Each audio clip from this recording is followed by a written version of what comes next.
This is Tom Fox, and I'd like to welcome you to the latest addition to the Texas Hill Country Podcast Network, Real Creators of the Texas Hill Country, a podcast where we take a deep dive into the heart of filmmaking in one of America's most unique and captivating landscapes. From rolling hills and rustic towns to thriving cities and hidden gems, the Texas Hill Country offers endless inspiration for filmmakers, and we're here to uncover every aspect. We'll meet the passionate directors, cinematographers, screenwriters, and crews who bring their creative visions to life in this storied region. Join us as we explore the challenges, rewards, and unique stories that make filmmaking here an art of its own. Whether you're a seasoned pro or simply curious about the world behind the camera, Real Creators of the Texas Hill Country promises to be your all-access pass to vibrant filmmaking in the Texas Hill Country and beyond. This is the inaugural episode of Season 2, and I have an inspiring story of a San Antonio filmmaker, Marcus Davila, who's a San Antonio native, enlisted and served in the U.S. Navy, and now is a professional independent filmmaker. He talks about his journey and giving back to the community through filmmaking. I know you'll love it. Hello, everyone. This is Tom Fox back for another episode. I'm absolutely thrilled today to have Marcus Davila with me. Marcus, first of all, welcome and thank you so much for taking the time to visit with me today. Oh, it's an absolute pleasure to be here, Tom. I really appreciate you giving me this opportunity, and thank you to Mr. CJ Goodwin for getting me in contact with you. Y'all have a great show. Thanks so much. So first of all, I have to acknowledge you're a Navy vet. I'm a Navy brat, so All right. I always notice those sorts of things. So why don't you tell us about your journey from the U.S. Navy to film production, Marcus? Absolutely. My journey started, honestly, when 9/11 happened. I had already graduated from high school. I spent 3 years in high school and graduated a year early. And after 9/11 happened, I had just been, hanging around the house. I had a cousin that was a professional boxer, and I just kind of be part of his little entourage, going places. But I was 17. You can't really do much, at 17. And here in San Antonio, my parents took care of me very good, and I felt that I had something inside to give my country after 9/11 happened. And I went and did some research on the different services. The Navy, I felt, was the best for me. I wanted to travel. I wanted to get out and get around more. And I've always been a, lover of the oceans and waters. And I felt like that was the best for me. And I just took my ASVAB, got a good score, went through MEPS. They offered me a position. Well, they opened the book for me. They let me choose pretty much my job. And the two best ones that were there were a nuclear technician, and came with a real good sign-on bonus, and then a cryptologic technician. Both of them had top secret clearances. One of them was 2 extra years of school, and one of them was 1 year of school. And I felt like after graduating high school early, I didn't want to go and sit in school for another 2 years. So the nuclear technician, we kind of bombed that out. And I went to Pensacola for cryptologic school, and then went to San Diego to join the fleet after. So tell us about how that led to your journey to founding LionsAct Production. Sure. Well, I'm the co-founder. My wife is the president. And when I came back to San Antonio, I've been working a few different job positions, from landscaping to painting to flooring. I really enjoyed working with my hands and being outside, but I never felt like I had found my niche. So there was always something wanting, at the end of the day. And I didn't feel complete. I'd go and I'd work for these companies, and I'd learn what I could. And then a few months later, a year later, then I'd be let go, because work got slow, because this, that, or the other. And I tried car selling. I tried insurance sales. I tried a bunch of different stuff. And ultimately, maybe 8 to 10 years later, I became a handyman, self-employed.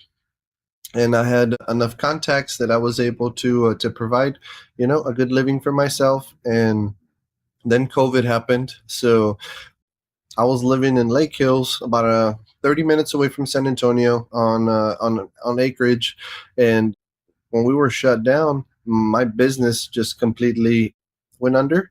And fortunately, during that time, I met my wife, with current wife, Sabrina Trevino, and she was attending the Los Angeles Film School online. The Luckily the school kept going, and she was doing the online classes. And as we got to talk and date more, and then moved in together, she was teaching me about film. I'd always enjoyed film. I felt like being able to immerse yourself in that world of entertainment was something that I had wanted to do but never really had the opportunity to do. And she offered me the knowledge to be able to begin my film career. And after she graduated from school, we decided to open our business, LionsAct Productions, and we began with initially the goal was to create the best films we possibly could for features, so that we can share them, to the public. So after COVID ended and everything opened up, we moved back to San Antonio and began creating films. We created some short films, and now I have two feature films that I'm currently working on, two projects, one that I'm nearing completion and one that we just began. And we're really excited about our future as film producers. We have a lot of support behind us, and we really enjoy bringing new actors into the acting game. We have a lot of friends, family that are interested in acting, as well as people that we just get a chance to meet.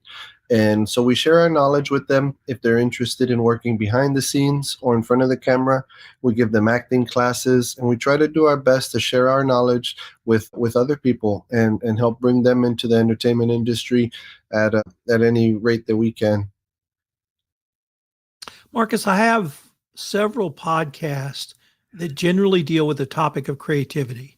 So I have an artist podcast, I have an author's podcast, and as you know, I have a film podcast. Yep. And I started off with a series with CJ. And from one of the things I learned from that podcast is filmmakers are as creative as artists or authors. And you generally have a vision and you seek to put that vision on film. If that's a fair characterization of you, where does your vision come from? Does it just pop in your head? Do you see things? Are you talking about life experiences? What sort of fires your creative juices? So if I were to describe it, I would say that during my lifetime, my experiences have given me multiple colors that I use in my palette when I hit an artboard, when I hit that easel. Some of the stuff that I've been through, I lived in San Antonio, and my summers I would spend them in Monterrey, Mexico, as a young teen growing up, to spend time with my grandfather. He lived over there, and it was a very different lifestyle. What the Mexicans lived over there, there was a lot of cinder block houses, dirt floors, and I have a lot of great memories over there. But seeing the poverty that these families and children would live in affected me to the point where I felt like one day I wanted to be able to shine my type of a light on that sort of effect. And so I chose the film The American Coyote, and it's about a young Mexican who loses his parents to cartel violence, and he gets trafficked to the United States and separated and has to work for the cartel. He has no chance at leaving the cartel, and so his only chance for survival is to continue following these people's orders, and he grows up and becomes a human trafficker himself. So kind of the thing that he hated, he had to become to live. And this is something that people are unfortunately going through right now. And human trafficking is such a big enterprise around the world that it's happening with all different types of races. And for me, I felt seeing why people would come from other countries into the United States gave me a few of the colors that I used to create this story. But wanting to tell the perspective of a trafficker and the moral dilemmas that he's going through, because he's doing things to people that he doesn't necessarily agree with, but the options are super limited, and he's just trying to live day by day with multiple factors trying to make sure that he doesn't survive. So that's a little bit of how I create. I like to bring an authentic type of film to the people. So I feel like my life experiences offer me the the colors that I create in my art, my artistic form. Another feature I'm working on currently is of the Vaqueros of Hawaii. And this is a story about the Mexican cowboys that were transported to Hawaii to teach the Hawaiians how to control cattle in the 1800s. This is a historical drama based on a true story, and I feel very strongly about telling stories that are authentic to people that may or may not resonate, but I feel people have lived these stories, and so hopefully they'll be able to understand the concepts of what we're trying to pass and share through these films. But I feel like life experiences are really what provides the backbone and backdrop for me to create my art. I'm a writer director, and I'm super imaginative. I'd like to think, and getting a chance to write is beautiful and amazing because there's no budget. You don't have to worry about, hey, location management. You don't have to worry about cast, crew. You let it flow. And I will accompany novels with my films, so people will get a chance to see the extended version, the full concept that I like to share. And then naturally budget constraints come in, and we do what we can with the film.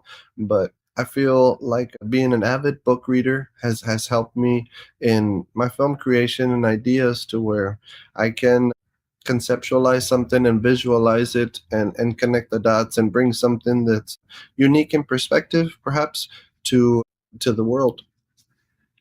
Marcus, what's the role of your wife in LionsAct Productions? She's the president of LionsAct Productions, and she's our number one DP, director of photography. So I'll film. I'm the backup. She taught me, but she's she's much better at it. She went through the full school, so you can only be so good. And she's one of the best. She went through the schooling, and she's taught me, and I'm learning. I enjoy learning. So for me, being on YouTube, learning other techniques, seeing how other cameramen work, this is an ongoing process. But I don't feel like I'll ever catch up to her level. She's definitely really talented and gifted in that aspect, as well as writing and directing. We both write and direct our own features. Marcus, let me go back to something you talked about earlier in the podcast, which is your community. I'm going to call it community outreach, but you Sure. talked about the working with others in the greater San Antonio community who might want to get into the entertainment space, who may be interested in acting in some of your productions, or just want to explore their own creativity. Could you talk to us a little bit about that? Yes, I feel that everybody should have at least the opportunity to join the film industry in some point or effect, whether it's promotion, because we all enjoy watching films. I feel. I mean, I know my friends and family, they have all wanted to have a part. We all want to have that starring role. And some people, they may have it in them. You just have to give them the opportunity. So for us, it's about letting people know, hey, we're open for business. Come on, come talk to us. Shoot me an idea. Tell me, what you want to do. If you want to play a tree in one of our films, then we'll we'll decorate you as a tree, and we'll make you the best looking tree ever. Just make sure to stay still. But if you have other aspirations, I feel like somebody that's blessed enough to be able to provide those and make those happen, just like my wife did for me. She's never kept the book closed on teaching me about any aspect about film. And now at this point, I've directed some shorts. I've worked as a gaffer. I've worked boom operator. I've worked so many different parts of the film industry, and that has allowed me the opportunity to teach others. And for me, that's something that I appreciate that she's done with me, and I like to do it to the next generation. Knowledge is something I love sharing with people, and film is an opportunity for us to share an aspect that isn't necessarily part of their life, but can be if they want it to be. San Antonio is a growing city, and we have a lot of films coming over here.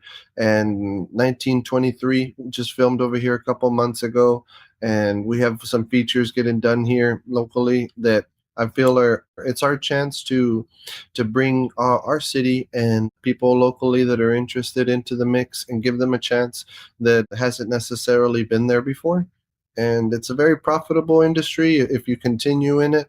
So you can be a background extra making $200 to $300 a day, and you don't have to, go and work as hard as some of the other jobs that people do. So you work your way up, and who knows, maybe you become a director, maybe you become a film producer one day. There's so many different opportunities in film. I just want to show people the list and let them, hey, take a look, come on, join us on this expedition. And if you've ever had an itch, to become an actor, hey, we'll do some classes, we'll meet, let's talk, let me show you some blocking techniques, let me show you how not to look at the camera. I just really like helping make people's dreams come true. So let me ask you to look perhaps down the road a little bit, and where do you hope to take LionsAct production, or maybe share with our listeners some of the things that you have planned? Sure. We're really proud to be an independent film producer currently. And what the next step for us would be is to work with SAG actors and on a SAG project. God willing, that will happen later this year, and if not, 2026. But for us, I want to create films that are impactful, that the generations after us will be able to see and enjoy and appreciate. And for us, growing it's coming. We have a lot of support behind us, so it's more or less inevitable with LionsAct Productions to get bigger and better, thankfully. And we're just excited. I have an agent in Athens, Greece. His name is Thanasis Silopoulos, and he works for Inorama Talent Agency. And Sabrina and I are both signed agents, and we're excited because we have international media distribution. With that, Tom, it's kind of half of the gig with films. If you have somebody that's willing to back you and open these theaters for you, it's your job to get them in the seats. So you have to create something that's polished, prepared, and compelling so that people will be interested in doing that. And for us, it's about creating the best films that we can, because we know people are supporting us, people are waiting on us, and people are ready to go and see our films. We're really blessed in that effect, and I feel like for us, it's just taking it to the next level. Having a national, distributor that's part of a studio, a major studio, that would be the goal in a few years, so that we can let the talent that we choose come to the film versus the talent that we can afford come to the film. And that would be ideal, just being able to pay everybody for the jobs and the work that they do. We have a lot of people that they'll donate their time, and I feel like it's a great investment that they make for us. But I love to be able to have the money to pay everybody for all the help that they do, and that'll come later in time, and they understand that. And that's what we try to do is build up to the next level so we can take care of our people and bring them up as well financially. Marcus, we're getting near the end of our time together, but I always ask veterans this question, which is, what did you learn in the U.S. Navy that you've been able to bring forward to your business career today? The first thing that I would say is unity. When you go through boot camp, you realize how much you need your team, and how much you're not going to be able to go through life by yourself and reap the benefits and goals that you really want to. Being able to unite people of all different races, creeds, is something that I appreciate that the Navy taught me. Being able to form a team and work towards a goal is definitely one of my, I would say, best attributes, because sometimes I have 25, 50 people that are looking up to me, and everybody wants to know what they can do to be perfect for the scene. So I have to just talk to them weeks early, days early, sometimes on set. This Sunday, I'll be filming a scene with over 100 people, and all of these people I know personally. So having the ability to bring a group of people together and work towards a singular goal is definitely something that I learned in the military. Marcus, now we are at the end of our time, but before we leave, I wanted to ask you if our listeners wanted to connect with you, to reach out to you, what would be your preferred platform, social media platforms, and/or the best way to get in touch with you? Sure. I have an IMDb page under Marcus Davila. I have an Instagram for our film production company called LionsAct.productions for our Instagram. I have a Facebook page as well, Marcus Davila, and you can contact us through any of those pages. We appreciate the support. My email's available through my IMDb, and contact us through Instagram. Send us a message. We also have lionsactproductions@gmail.com. So just contact us. Let us know your ideas. Let us know how we can support and help you. If you have any questions, we're always available here to help. Marcus, I wanted to thank you again for taking the time to visit with me, and I hope we can continue this conversation. Oh, we sure will, Mr. Tom. It was a pleasure, and thank you for the opportunity.